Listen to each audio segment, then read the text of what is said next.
Bismillahirrahmanirrahim. Welcome you all in grade 4. This is our science class and we are going to study the chapter number 2, that is about structure and functions of plants.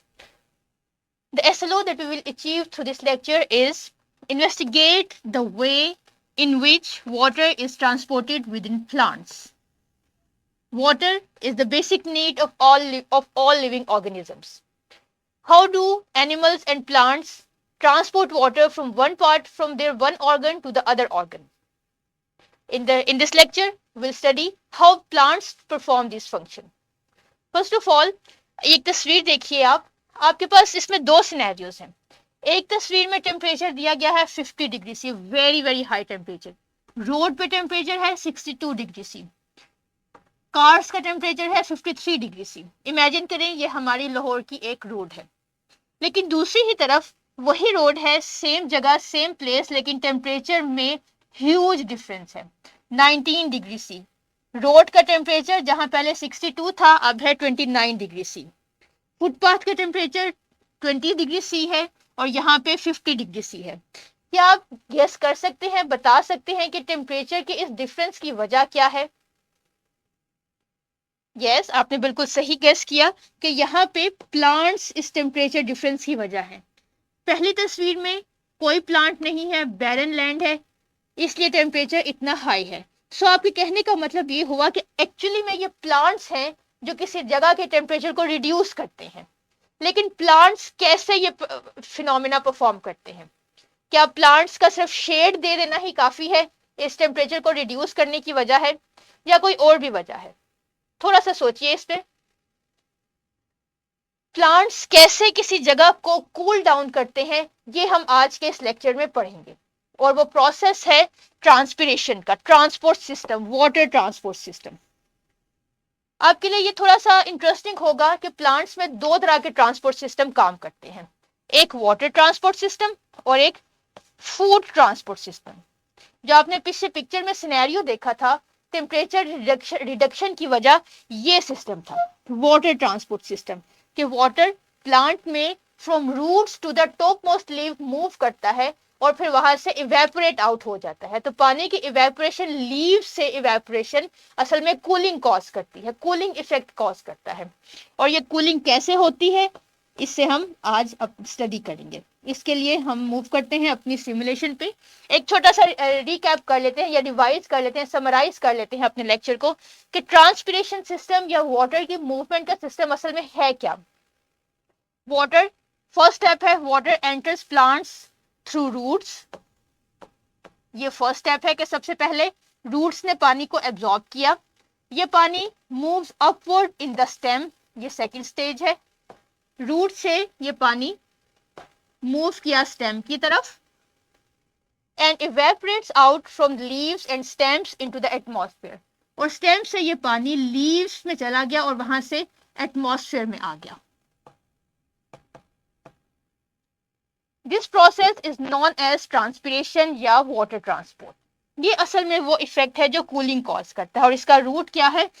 इसका route है from roots of plants to upper most leaves. लेकिन ये पानी यहां से यहां तक पहुंचता कैसे है?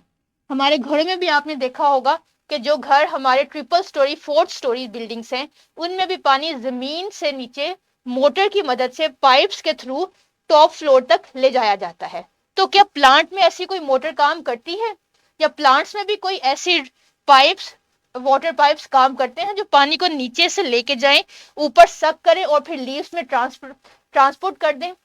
देखते हैं. चलिए, हमारे पास ये कुछ दो सिमुलेशंस हैं, इनकी मदद से हम विजुलाइज करके सीखेंगे कि प्लांट्स ये काम कैसे करते हैं. ये आपके सामने एक ट्री है. इससे ये ट्री टॉलेस्ट ट्रीज में कंसिडर किया जाता है. इसे जायंट रेडवुड कहा जाता है. इसकी हाइट समटाइम्स 114 मीटर्स तक भी चली जाती है. अब ये एक दिन में 114 लीटर पानी तक इवेपोरेट आउट करता है. यानी यहां से पानी रूट से, जायंट वुड ट्री की रूट से पानी मूव करता हुआ 80 मीटर्स हाइट तक चला जाता है. और इसमें कोई इलेक्ट्रिक मोटर नहीं है, कोई बजाहिर कोई भी वाटर पाइप्स नहीं आ रहे. तो असल में ये फिनोमिना होता कैसे है, देखते हैं। ये वो स्मॉल होल्स हैं जो लीव में प्रेजेंट होते हैं और इनके थ्रू पानी इवेपोरेट आउट करता चला जाता है, इन्हें कहते हैं स्टोमेटा। अक्सर आपने सुना होगा स्टोमेटा का नाम। ये देखिए, ये वो पूरा फिनोमिना है कि जिससे पानी लीव से एब्जॉर्ब होता है, लीव्स रूट्स में एब्जॉर्ब होता है, रूट्स में ये पानी जो सॉइल का वाटर है वहां से आता है, वहां से पानी एब्जॉर्ब होता होता स्टेम में जाता है, स्टेम इसे सक करता करता आगे ट्रांसपोर्ट कर देता है लीव्स में, और लीव्स में से ये पानी इवेपोरेट आउट होके चला जाता है एटमॉस्फेयर में। और चूंकि एटमॉस्फेयर पानी कूलिंग हीट को एब्जॉर्ब करता है, तो एटमॉस्फेयर में जाके ये पानी कूलिंग कॉज करता है। थोड़ा सा इसे डीप करके देखते हैं कि ये असल में होता कैसे है। स्टेम के अंदर, रूट के अंदर और लीव्स के अंदर असल में छोटे छोटे से पाइप्स हैं जिन्हें हम जाइलम पाइप्स कहते हैं या जाइलम ट्यूब्स कहते हैं। बहुत नैरो से थिन से पाइप हैं। उन पाइप्स में ये पानी एब्जॉर्ब होता है और वही पाइप एक्सटेंड करते हैं स्टेम तक और फिर वही आगे जाते हैं लीव्स तक। अब ये फिनोमिना कैसे होता है इसे हम एक दूसरे सिमुलेशन से समझेंगे। ये देखिए, ये आपके सामने प्लांट है। अब यहां से हम देखते हैं कि पानी कैसे मूव करता है। रूट पहले, सबसे पहले रूट्स में देखते हैं, रूट में एब्जॉर्प्शन कैसे होती है। एब्जॉर्प्शन का फिनोमिना कि पानी रूट्स में एब्जॉर्ब कैसे होता है। ये देखिए, ये सॉइल है, इर्द गिर्द ये जो आपको डार्क एरिया दिखाई दे रहा है ये सॉइल है सारी। ये सारा सॉइल है, फिनोमिना है। सॉइल में पानी के मॉलिक्यूल्स, पार्टिकल्स प्रेजेंट है, यानी जमीन में जो पानी मौजूद है ये वो है। वहां से ये पानी जो रूट है, ये वाला एरिया रूट का है। रूट के ऊपर, हर रूट पे छोटे छोटे से टाइनी स्ट्रक्चर्स हैं जिन्हें रूट हेयर कहते हैं। रूट हेयर से ये पानी एब्जॉर्ब किया जाता है, सक किया जाता है, बिल्कुल ऐसे जैसे आप स्ट्रॉ से जूस पीते हैं। रूट हेयर्स में, रूट हेयर से ये पानी डिफरेंट स्ट्रक्चर से होता हुआ इधर जाइलम ट्यूब में आ जाता है। ये वो वाटर, इसे समझ लें जाइलम को एक वाटर पाइप की तरह, वही वैसे ही वाटर पाइप जैसे कि हमारे घरों में काम करते हैं, वाटर को निचले फ्लोर से ऊपर वाले फ्लोर तक लाने के लिए। यहां से पानी एंटर हुआ और चला गया जाइलम में। अब जाइलम में एक सक्शन प्रेशर काम करता है, वो कैसे, वो हम आगे देखते हैं। यहां से पानी ऊपर की तरफ मूव करेगा। ये जाइलम वेसल्स असल में कनेक्टेड हैं स्टेम की जाइलम वेसल्स के साथ। ये देखिए, ये स्टेम है आपके पास, इसको अगर हम कट डाउन करें तो ये देखें, ये वो पानी है जो नीचे आ रहा है रूट के साथ। ये रूट से पानी आ रहा है आपके पास और आगे ऊपर की तरफ मूव करता जाएगा। अब स्टेम चाहे 80 मीटर हाई है चाहे 120 मीटर हाई है, ये पानी ऊपर की तरफ ही मूव करता चला जाएगा स्टेम से अपवर्ड पोजीशन की तरफ। ये पाइप्स कंटिन्यूअस पाइप्स हैं, ऐसा नहीं है कि छोटे छोटे ब्रेक्स हैं या छोटे छोटे पाइप्स कनेक्ट किए हुए हैं।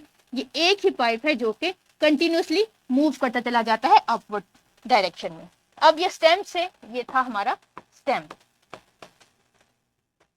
स्टेम से ये पानी मूव करेगा लीव्स की तरफ। यही पाइप नीचे से आता हुआ लीव्स की तरफ एक्सटेंड होगा। ये देखिए, ये वो पाइप था जो पीछे से आ रहा था, लीव से, स्टेम से आ रहा था ये पानी, और स्टेम से ये पानी कंटिन्यूअस पाइप आ गया लीव्स के अंदर। ये आपके पास लीव का स्ट्रक्चर है, एक लीव का स्ट्रक्चर है, इसके अंदर पानी आ गया। और पानी की ये लीफ की लोअर सरफेस आपको दिखाई गई है, और लोअर सरफेस में छोटे छोटे से स्टोमेटास हैं, छोटे छोटे से क्या है, होल्स हैं। इन होल्स के थ्रू ये पानी एयर में या एटमॉस्फेयर में चला जाएगा और कूलिंग कॉज करेगा। तो आपने देखा कि किस तरह एक कंटिन्यूस वे में पानी रूट से एब्जॉर्ब हुआ, रूट से एब्जॉर्ब होकर स्टेम में आया, स्टेम से कंटिन्यूसली पानी मूव करता चला गया लीव से, और लीव से एटमॉस्फेयर में। जितना ज्यादा पानी यहाँ से एटमॉस्फेयर से मूव आउट होगा, इतना ही ज्यादा रूट से एब्जॉर्ब होता चला जाएगा, एक सक्शन की तरह। यानी बिल्कुल आप एक एग्जाम्पल लें स्ट्रॉ की, जैसे जैसे आप स्ट्रॉ से ऊपर पानी सक करते चले जाते हैं, इतना ही स्ट्रॉ के नीचे वाले हिस्से से पानी ऊपर आता चला जाता है। सो पानी का स्टोमेटा से या लीव से एयर में जाना उसी सक्शन का काम करेगा। जितना ज्यादा पानी इवेपोरेट आउट होगा, लीव से बाहर निकलता चला जाएगा, वो एक सक्शन प्रेशर की तरह रूट से पानी को ऊपर की जानिब खींचता चला जाएगा। इसलिए पानी नीचे से ऊपर की जानिब मूव करता चला जाएगा और रूट से तमाम बड़े पौधे, तमाम बड़े पार्ट्स की तरफ, बल्कि छोटे पार्ट्स, हर पार्ट की तक पानी पहुंचता चला जाएगा। अब आते हैं अपनी पहले सिमुलेशन की तरफ। ये देखिए यहाँ पे भी वही फिनोमिना है कि पानी ऊपर से सक्शन प्रेशर बना, पानी रूट से लीफ से निकला, एटमॉस्फेयर में गया, उसने एक सक्शन बनाया, उस सक्शन ने पानी को सक किया रूट से स्टेम की तरफ और स्टेम से लीव्स की तरफ। थोड़ा सा और देखते हैं कि स्टेम में आके क्या होता है असल में पानी को। यहाँ पे दो और फोर्सेस काम करती हैं, एक को हम कहते हैं कोहेजन फोर्स और दूसरे को हम कहते हैं एडहेजन फोर्स। कोहेजन के फोर्स क्या है कि पानी का एक मॉलिक्यूल दूसरे मॉलिक्यूल को हाथ पकड़ के ऊपर की तरफ खींचता चला जाएगा। बिल्कुल ऐसे ही कि जब आप एक पहाड़ पे जा रहे हो, दो फ्रेंड्स, तो एक फ्रेंड दूसरे का हाथ पकड़ के अपनी तरफ खींचता है, बिल्कुल इसी तरह पानी के मॉलिक्यूल्स एक दूसरे को अपने साथ ऊपर की तरफ खींचते चले जाते हैं। इसे कहते हैं कोहेजन। और उसी पहाड़ पे चढ़ते हुए जब आप पहाड़ की सरफेस पे पांव रख के सपोर्ट हासिल करते हुए ऊपर चलते हैं, तो उसे कहते हैं एडहेजन फोर्स। यानी एक दोस्त ने दूसरे दोस्त का हाथ पकड़ा, उसे ऊपर खींचा और